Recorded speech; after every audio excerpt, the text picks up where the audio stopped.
Ada sebuah fakta, jika 375 nama orang yang saya sebutkan ini hartanya digabungkan semua sama dengan kekayaan 3 miliar harta umat manusia. Bill Gates, Donald Trump, Warren Buffett, Lakshmi Mittal, Paul Allen, Mark Cuban, Jeff Bezos, Rupert Murdoch, Sam Walton, dan seterusnya hingga 375 orang. Demikianlah jumlah kekayaan mereka kalau dijumlahkan sama dengan gabungan kekayaan 3 miliar manusia. Bangsa manapun di dunia, ukuran otaknya, volume otaknya, panjang sarafnya, jumlah pengantar kimianya dalam otak, sensornya, semua sama. Kecepatan kemampuan berpikir sebagian orang tersebut IQ-nya pun tidak berbeda jauh. Kemampuan menyimpan datanya juga sama. Anggaplah otak itu komputer, anggaplah otak itu hardware. Semua manusia hardware-nya sama. Lalu di mana perbedaannya? Mengapa yang satu lebih sehat dari yang lain? Mengapa yang satu mudah tertawa? Mengapa manusia lain mudah mendapatkan jodoh? Mengapa dia lebih cepat mendapatkan uang? Mengapa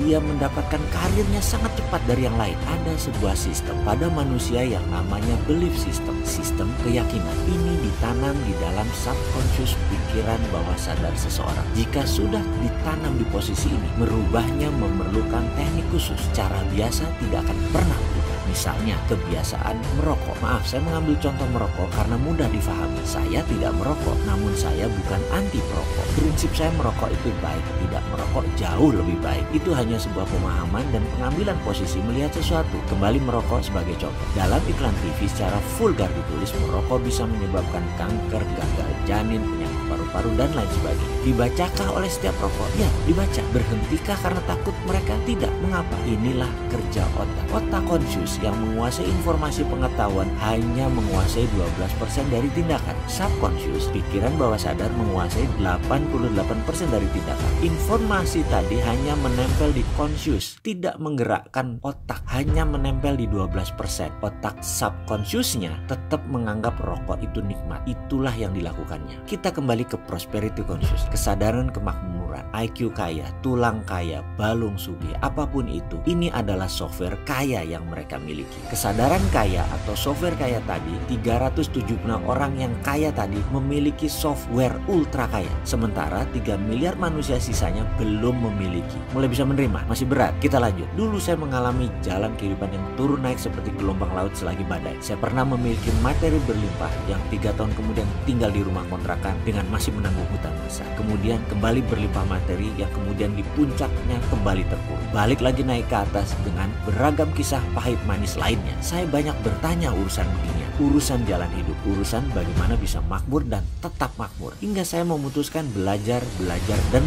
kemanapun dan mencari kemanapun agar saya mendapatkan jawaban dan solusi masalah kemakmuran. Sampailah saya belajar ke School of Mind di Australia tahun 2001. Disinilah semua terungkap, setidaknya menjawab apa yang saya cari. Jadilah sebuah pelajaran bisnis ala Marty. Pengalaman-pengalaman pribadi tersebut saya buatkan dalam sebuah video naratif yang disiapkan untuk sahabat semua. Ada harga tentunya dan jauh lebih murah dari 7 hari mengikuti pelajaran tersebut. Sekali lagi, selamat mengikuti video Science to Get Rich Advice.